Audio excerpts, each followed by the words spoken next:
Antes de tudo, gostaria de agradecer o convite e a oportunidade da comissão, e desde já quero parabenizá-los pelo excelente evento científico que vocês conseguiram organizar.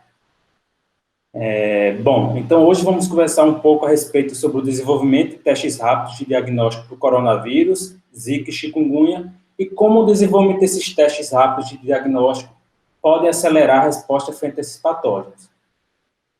Bom, inicialmente nesse slide, podemos observar alguns patógenos emergentes e reemergentes, alguns deles causadores de surtos, epidemias e até mesmo pandemias. Então, alguns exemplos aqui podemos citar o vírus de influenza, o SARS coronavírus, o MERS coronavírus, o vírus da ebola, o vírus do oeste do Nilo, vírus da febre amarela, entre outros. E é importante destacar que muitos desses patógenos, no qual são vírus, eles são responsáveis por causar doenças que são consideradas problemas de saúde pública a nível mundial. Bom, então, já adentrando um pouco mais a respeito do que iremos discutir ao longo dessa nossa conversa, é importante inicialmente destacar que esses três vírus, tanto o Zika como o chikungunya, quanto o coronavírus, já adianto, quando eu falar coronavírus, eu quero me referir ao novo coronavírus, o SARS-CoV-2, o causador da Covid-19. Eles são vírus que pertencem a família diferente, família totalmente diferente, onde o Zika pertence à família Flaviviridae, o vírus chikungunya pertence à família Togaviridae e o SARS-CoV-2 pertence à família Coronaviridae. Então, embora eles possuam diversas diferenças, não vou entrar aqui em detalhes, mas eu quero destacar também que eles possuem pelo menos uma grande semelhança, que é o fato de o material genético desses vírus serem constituídos de RNA. E isso já é bem interessante, uma vez quando a gente pensa em montar alguma plataforma de diagnóstico para detectar o genoma desses vírus. Bom, então só um pouco do breve histórico acerca, inicialmente, do vírus Zika. Ele foi um vírus que foi descoberto inicialmente em 1947, na floresta de Zika, na Uganda. Daí o nome Zika, devido ao fato dele ser descoberto inicialmente nessa floresta denominada Zika, na Uganda. Desde então, ele permaneceu por cerca de 60 anos como um patógeno obscuro, onde poucos foram os casos relacionados à infecção pelo vírus Zika em seres humanos. Posteriormente, em 2007, ele foi responsável por um surto na Ilha Iapes, nos Estados Federativos da Micronésia. Posteriormente, foi responsável por um outro surto, dessa vez agora na Polinésia Francesa, e durante esse episódio, desse surto na Polinésia Francesa, foram descritos os primeiros casos de síndrome de Guillain-Barré e sua associação respectiva com o vírus Zika. Bom, logo em seguida, em 2015, foi descrito primeiro o caso de infecção pelo vírus Zika aqui no Brasil, embora posteriormente vários trabalhos analisaram geneticamente e descrevem, né, que o vírus Zika chegou no Brasil em 2013 e não realmente em 2015. Bom, então, durante a epidemia do vírus Zika em 2015, foram também associados os casos de microcefalia, bem como outras malformações congênitas decorrentes da infecção pelo vírus Zika. E, posteriormente, em 2016, a Organização Mundial da Saúde, a OMS, declara essas infecções pelo vírus Zika como uma emergência de saúde pública de interesse internacional. Então, de forma bem breve, esse é um pouco da história a respeito do vírus Zika. Bom, então, um indivíduo, uma vez quando infectado com o vírus Zika, quais são os sintomas que ele pode desencadear? Então, alguns dos sintomas são dor retroorbital, febre, mialgia, dor de cabeça, exantema ou rash, como geralmente denominamos, que são essas manchinhas vermelhas na pele, mal-estar. Então, essas são um pouco dos sintomas associados à infecção pelo vírus Zika. E como já havia previamente falado, a infecção pelo vírus Zika está também intimamente relacionada à malformação congênita observada em neonatos. Como também já previamente falei, microcefalia significa redução do perímetro encefálico, observado nesses bebês nascidos a partir de gestantes infectados pelo vírus Zika, mas como também podemos observar na imagem dele, por exemplo, os neonatos também podem nascer com outras malformações, como, por exemplo, esse bebê nasceu com uma malformação no membro inferior. Bom, em relação ao vírus chikungunya, um breve histórico, ele foi um vírus descoberto inicialmente em 1952, onde seu primeiro relato ocorreu na Tanzânia. Posteriormente, em 1953, o vírus chikungunya foi isolado a partir de amostras humanas e amostras de mosquitos. Bom, desde 1953 em diante, ele foi responsável por alguns surtos na Ásia, e em 2004 ele foi responsável por um grande surto no Quênia, e rapidamente se espalhou para a Índia e para a Ásia. Mas quando a gente fala em chikungunya, realmente o maior impacto, a maior repercussão ocorreu principalmente entre os anos de 2014 e 2017, onde foram relatados muitos casos reportados, principalmente no Caribe, nas Américas, e vale destacar principalmente os casos de chikungunya aqui no Brasil. Bom, e quais são as manifestações clínicas associadas à infecção pelo vírus chikungunya? Podemos citar aqui, por exemplo, dor nas articulações, que é bastante prevalente. Geralmente, quando você conversa com uma pessoa que foi infectada pelo vírus chikungunya, a pessoa geralmente já relata que essa dor na articulação. Febre é um outro sintoma bastante comum, dor de cabeça, mialgia, manifestação cutânea, entre outros. Mas, de forma geral, quando você conversa com uma pessoa que foi infectada pelo vírus chikungunya, você já observa principalmente que ele se queixa de dores nas articulações. Bom, então, baseado nesses sintomas, como previamente falado para a Zika e para a chikungunya, é importante destacar que, baseado nos sintomas, é muito difícil. Então, se você, por exemplo, manifestar algum desses sintomas, tanto febre como mialgia, se você for um médico, é muito difícil dizer se você tem dengue, se você tem chikungunya ou se você tem zika, devido à similaridade desses sintomas. Então, aqui no Brasil isso é uma realidade. Todos esses 3 vírus circulam e acaba que o diagnóstico clínico é muito difícil para um médico, baseado apenas nos sintomas. E, por outro lado, o diagnóstico laboratorial torna-se essencial para o médico, por sua vez, durante o manejo clínico desses pacientes e no tratamento. Bom, e em relação ao coronavírus, quando eu falo coronavírus, é importante, inicialmente, antes de tudo, destacar que o SARS-CoV-2, agora o causador da Covid-19, ele pertence a uma família que já havia previamente falado no início da apresentação, que é a família Coronaviridae, e dentro dessa família existem vários vírus capazes de infectar seres humanos, assim como outros animais. Bom, em relação ao breve histórico desses vírus, eles foram relatados inicialmente na década de 30, alguns coronavírus capazes de infectar aves, entre outros animais. Posteriormente, 40 anos depois, na década de 60, foram descritos os primeiros coronavírus capazes de infectar os seres humanos, mas aqui eu quero chamar a atenção que esses coronavírus inicialmente descritos, eles são responsáveis por causar uma doença leve, moderada, não como o SARS-CoV-2, por exemplo. E durante a década de 60, os cientistas que estavam envolvidos nessas pesquisas com o coronavírus, através de microscopia eletrônica, eles conseguiram associar a morfologia do vírus com a coroa solar, e daí o nome coronavírus. Bom, posteriormente, em 2002, surgiu o SARS coronavírus na China. Esse vírus, por sua vez, diferente do que eu previamente havia falado, esse vírus é capaz de causar uma síndrome respiratória grave, aguda grave. Foi o primeiro coronavírus de alta patogenicidade que realmente é responsável por uma doença mais grave nos seres humanos. E em 2012, posteriormente na Arábia Saudita, surgiu o MERS coronavírus.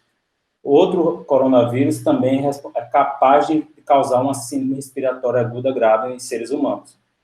Bom, e aqui também quero chamar a atenção que tanto o SARS coronavírus, descrito inicialmente em 2002, tanto como o MERS coronavírus, estudos genéticos mostram que ele foi oriundo a partir de morcegos. Bom, E em dezembro de 2019, na cidade de Wuhan, província de Hubei, na China, surgiu o terceiro coronavírus capaz de causar uma doença mais grave em seres humanos, que é o chamado SARS-CoV-2, o vírus causador da Covid-19. E, além disso, é importante destacar que ele é o sétimo coronavírus capaz de infectar os seres humanos. Então, 4 são capazes de causar, geralmente, doenças leves ou moderadas, e esses 3 últimos que eu falei, o SARS-coronavírus, inicialmente descrito em 2002, o MERS-coronavírus em 2012, e o SARS-CoV-2, agora em 2019, eles são vírus que são capazes de causar uma doença bem mais grave em seres humanos, não é à toa que esse novo coronavírus vem causando um número de mortes absurdo e se tornou, consequentemente, declarado pela OMS, uma pandemia. Bom, e quais são as manifestações clínicas associadas à infecção pelo SARS-CoV-2? Podemos citar principalmente febre, tosse seca, dores no corpo, dificuldade de respirar, diarreia, embora não seja tão frequente, mas alguns pacientes reportam esse sintoma, mialgia, e outros sintomas envolvem dor de cabeça, fadiga, calafrio, como também alguns trabalhos, alguns pacientes vêm descrevendo bastante, dois sintomas bastante interessantes, que é a perda do olfato e a perda do paladar. Bom, então o nosso grupo de pesquisa na Fiocruz Pernambuco vem contribuindo para a comunidade científica com a publicação de alguns trabalhos. Recentemente publicamos 3 trabalhos, tentando estudar um pouco e mostrar para a comunidade científica alguns aspectos do coronavírus, o causador da Covid-19. Mais recentemente, inclusive nessa semana, publicamos um artigo de revisão abordando toda a parte clínica e laboratorial do diagnóstico do SARS-CoV-2. E nessa revisão, como podemos observar essa figura aqui, nela abordamos vários métodos que podem ser utilizados para o diagnóstico do coronavírus, desde sensores, imunoensaios, microscopia eletrônica, sequenciamento, ensaios de fluxo lateral, esses testes rápidos que geralmente são bastante utilizados, isolamento viral, como também descrevemos um pouco dos sintomas associados a esses pacientes infectados pelo novo coronavírus, como também alguns resultados de exames por imagem. Bom, e mais recentemente ainda nessa semana, nossa instituição, a Fiocruz Pernambuco, em colaboração com o LACEN Pernambuco e pesquisadores da Universidade Federal de Pernambuco, sequenciamos 39 genomas a partir de pacientes aqui do estado de Pernambuco. E esse estudo é bem interessante e eu acho que vai contribuir bastante para poder entender a dinâmica de como esse novo vírus chegou aqui no estado e como ele se espalhou e como ele vai estar se comportando.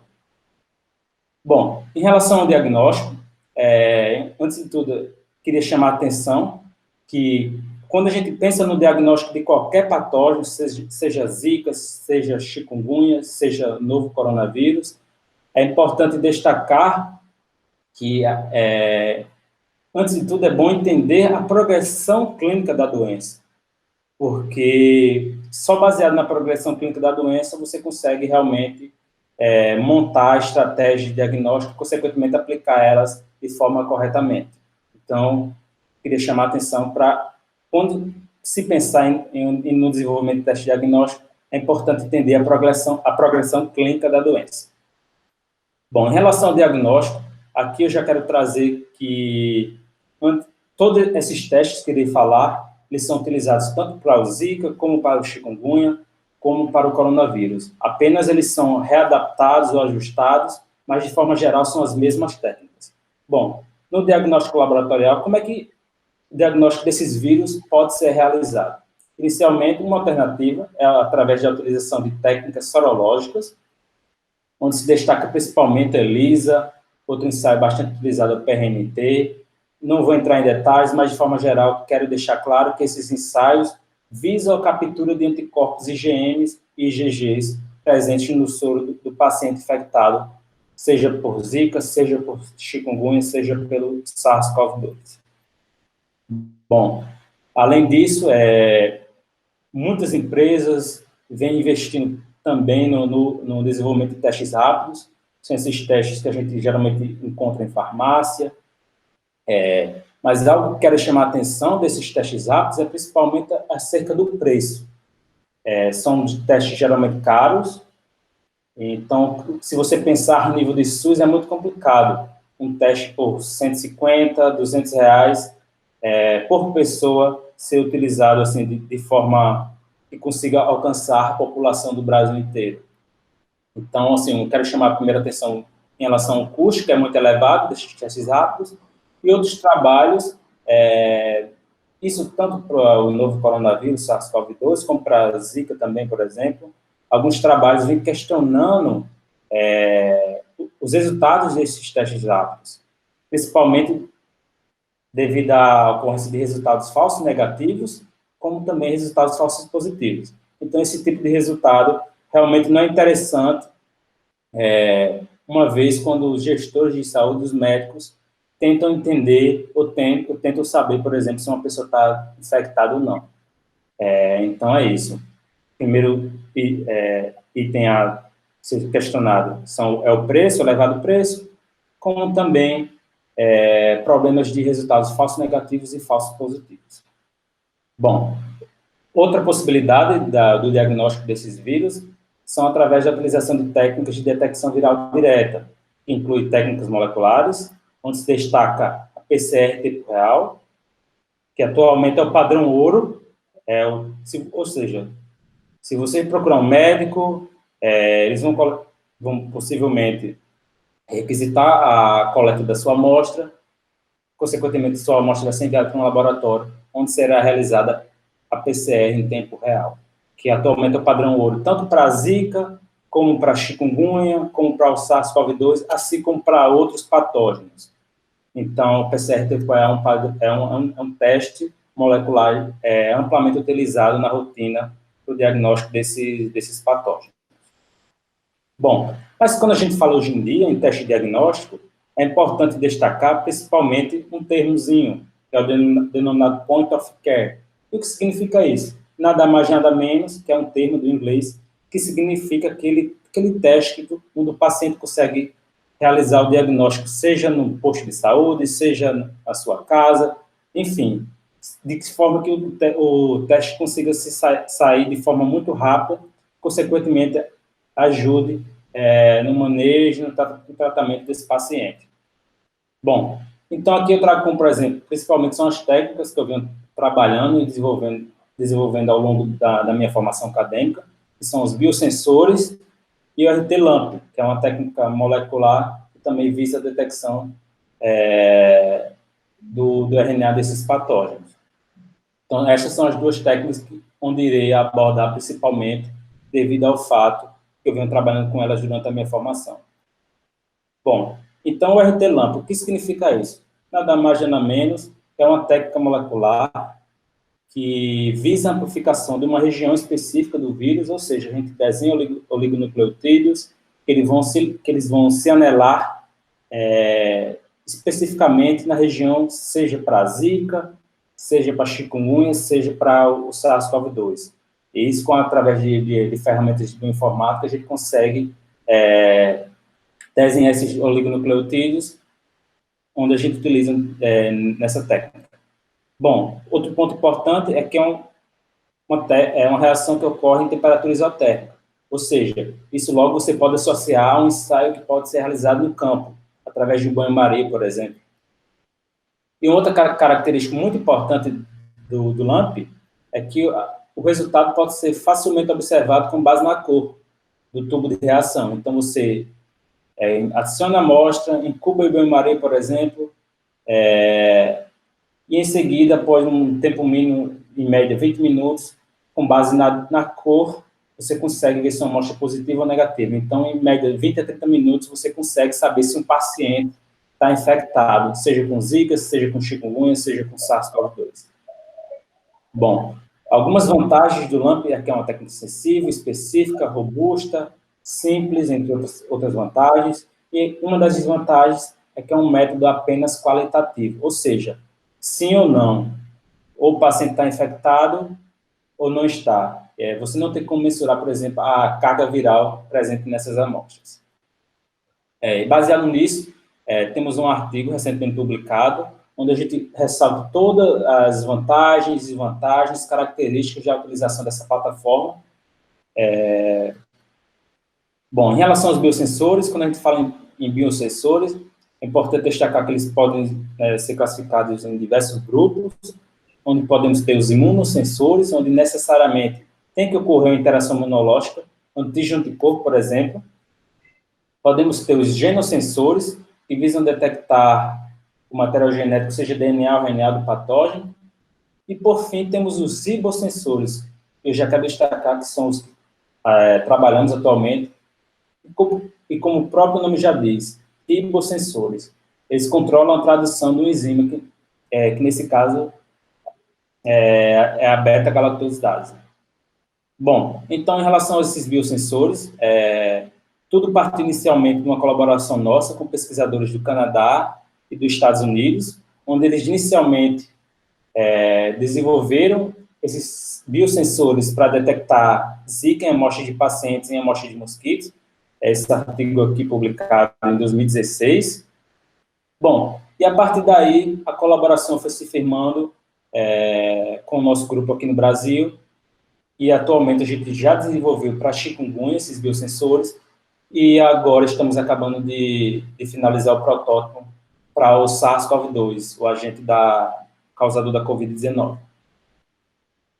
Bom, então como é que funcionam esses biosensores? Eu também não vou entrar em tantos detalhes, mas eu só quero deixar claro que esses biosensores, a reação em si ocorre em filtro de papel, é um filtro que geralmente utilizamos em laboratório, onde a gente acopla a sequência do vírus, seja Zika, seja chikungunya ou SARS-CoV-2, junto com a enzima, que é a beta-galactosidase. Então, o que acontece? Quando a gente adiciona a amostra do paciente, se a amostra for positiva, haverá uma complementariedade de bases e, consequentemente, tradução dessa enzima, que vai reagir com o seu substrato que já está no biosensor, originando um produto com uma cor roxa. Então, de forma geral, o que quer dizer, no final, após o tempo de reação? A cor roxa caracterizou a amostra positiva, por quê? Porque a enzima foi traduzida e converteu o substrato a um produto com a cor, com a tonalidade roxa. E as amostras negativas são classificadas como amostras amarelas ou negativas. Bom, então, como o desenvolvimento de testes rápidos de diagnóstico pode acelerar a resposta frente a esses patógenos? Então, esse é um slide que, de forma geral, ele ilustra bem o que ocorre hoje em dia, o diagnóstico de amostras de pacientes a partir de laboratórios centralizados, na parte superior do slide. Toda uma cascata de etapas, desde da consulta ao médico, da coleta da amostra, o transporte dessa amostra, até um laboratório referência, a execução desse teste, enfim, de forma geral, todas essas etapas, através do diagnóstico através de um laboratório centralizado, demora em média aí 15 dias. Então, imagina uma pessoa que está em uma situação grave, no hospital, internada, 15 dias, acaba que isso é um tipo muito, muito grande, que isso pode influenciar diretamente na vida do paciente. Porque se um médico, por sua vez, tiver um resultado rápido, ele consegue direcionar o manejo clínico desse paciente e tratar ele de forma adequada, de forma mais rápida. Mas se você utilizar uma técnica ou um teste rápido, olha como isso pode facilitar. Na parte inferior desse slide, podemos observar as etapas, onde você, a partir da coleta a partir da consulta do paciente com o médico, a coleta da amostra, em seguida, você faz um teste rápido e em 20, 30 minutos você consegue liberar o resultado desse paciente, consequentemente, o médico consegue tratar esse paciente de forma adequada e isso pode influenciar até realmente uma vida de um paciente. Isso é o que a gente vê realmente na rotina. Bom, então qual o papel da Fiocruz Pernambuco diante de toda essa problemática em relação ao desenvolvimento de diagnóstico, principalmente testes rápidos? Bom, inicialmente a gente desenvolveu uma plataforma baseada no LAMP, como havia previamente falado, para a detecção do Zika, tanto em amostras de mosquitos, como também em amostras de pacientes.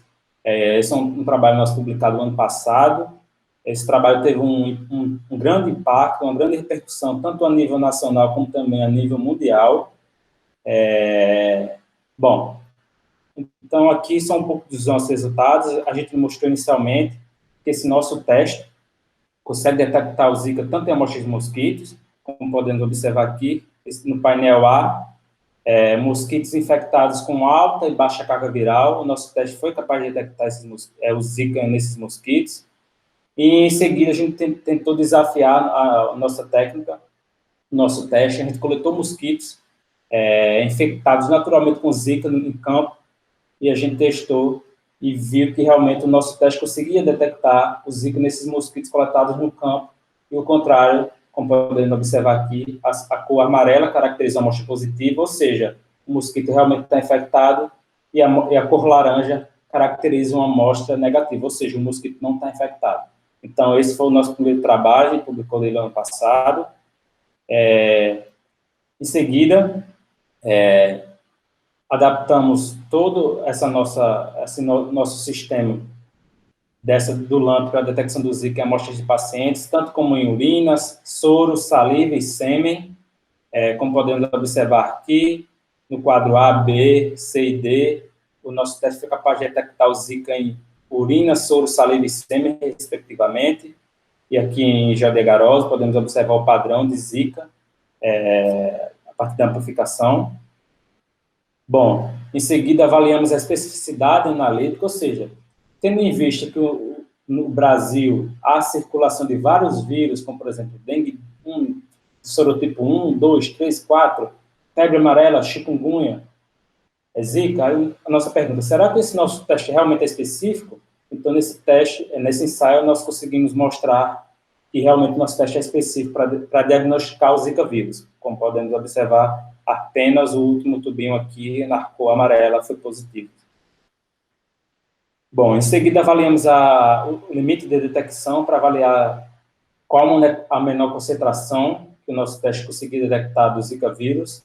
Em seguida, comparamos com a PCR tipo A, que é o padrão ouro, como já havia previamente falado, onde foi possível observar, a partir desse ensaio, que o nosso teste era bem mais sensível quando comparado com a PCR tempo real para o diagnóstico do Zika vírus. Então, isso já era uma outra característica muito importante do nosso ensaio, o fato de detectar menor quantidade de vírus nas amostras de mosquitos, como também dos pacientes. Bom, e ao final de tudo, de todos esses ensaios, a gente tem uma pergunta.